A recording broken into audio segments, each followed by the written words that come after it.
Have you ever wondered how it is that it seems everyone who has a very high um, education level does not believe in God or does not believe in creation? So here's an interesting thought, right? When you are in a group, when you are reading something, when you are exposed to information, the information is almost never pure information. It always has a tainting or a coloring of the person's opinion who wrote it, right? And so a great example of that would be if I said that, if I look out and I say, hey, all pickup trucks are just absolutely amazing.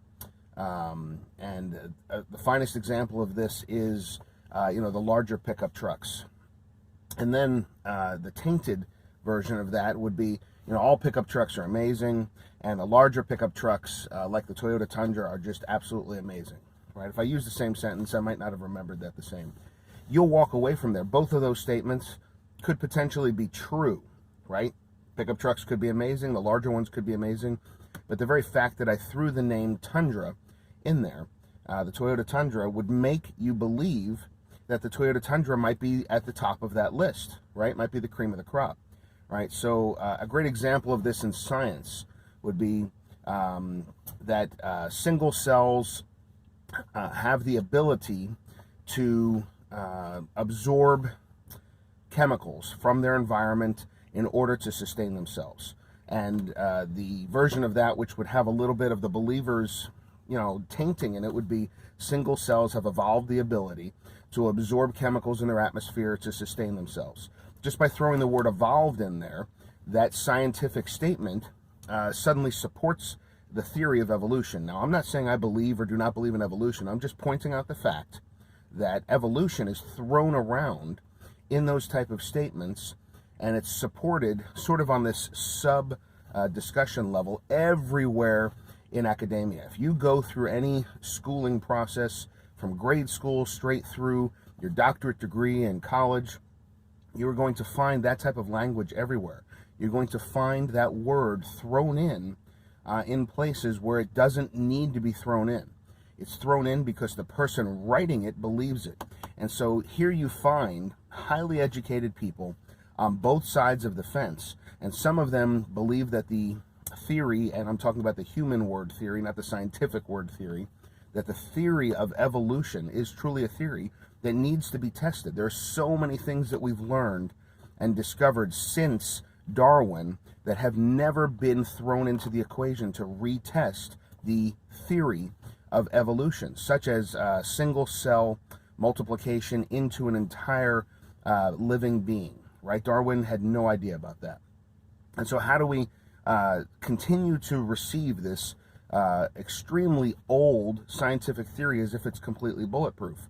Well, that's because regardless of whether you believe or do not believe in evolution, when you go through the educational process, you hear that word injected everywhere as if it's already been proven, it's already done, and people turn off their brain. They say, oh man, you know something, here I am, I've got my doctorate, I went through all this, and man, those Christians, they don't believe in evolution because they don't have education. They're dull-minded. They just don't have the knowledge. And they make fun of other people. But the truth is, they've been brainwashed the entire time to stop thinking about that theory. Now, forgive me.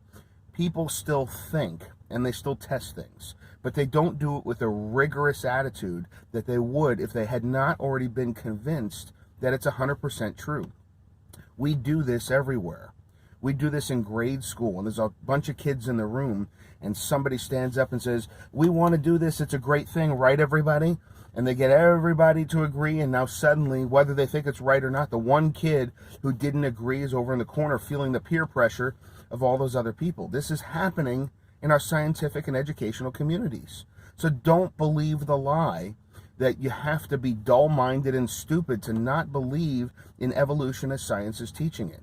Intelligent design is the same road as evolution, except it injects a creator, right? And herein is the problem. There's the problem right there.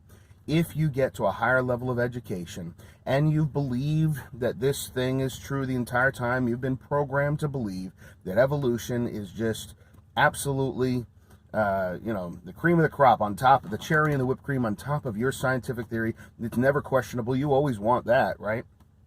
Well, all of a sudden somebody comes along and starts talking about God, and it becomes offensive because they think it's challenging their idea.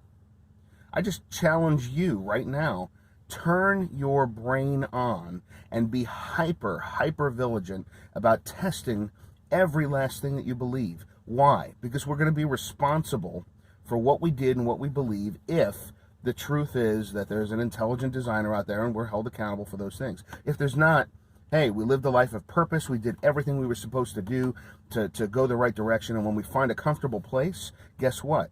We're comfortable in that for the rest of our lives, and we disappear forever. Big deal. But if there is a creator out there, don't you want to know how he made everything that's around us, how it was all put together? And don't you want to know, if the theory is true, right, that there is somebody out there trying to fool you and to deceive you and to keep you from knowing the truth? Don't you want to know about that too? Don't you want to know about that? Think about it. You just want to live your life blind? I don't want to live my life blind. So I would suggest, I'm getting all of this from a book that I'm listening to called Darwin Devolves, Devolves, The New Science About DNA That Challenges Evolution. And so the author is Michael Behe, B-E-H-E. And I'm finding it very interesting. I heard him speak in person a couple of days ago. He affirmed some thoughts that I've had for decades that I've been sharing, and he's a lot smarter than I am, which is kind of cool to hear this guy talk, because he's talking about stuff that I'm filling my database here and still trying to process stuff, right? And so a lot of the stuff he shares is from the perspective of secular scientists who are now challenging this theory of evolution. If there are secular scientists, not faith-filled people, if there are people who don't even believe in a God who are saying something's wrong with this theory of evolution, we haven't tested it recently, we're not looking into all the new facts, and these things don't line up anymore when we do, and here we are, we're sharing in our scientific journals with preloaded language that makes people believe, things. I'm sharing about cigarettes and I'm talking about evolution, and I'm throwing it as if it's true, right? And they're just preloading everybody with this concept that it's all true. It's stopped being tested. Scientists are supposed to test things. They're not the media. They're not supposed to spin. They're not politicians. They're scientists. So he's writing this book. It's just so cool. I suggest it. Anyway, I just hope I got you thinking today. I hope this is something that you'll go out and test, right?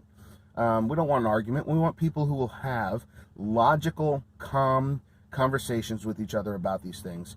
And I hope that's something that you're able to do. God bless.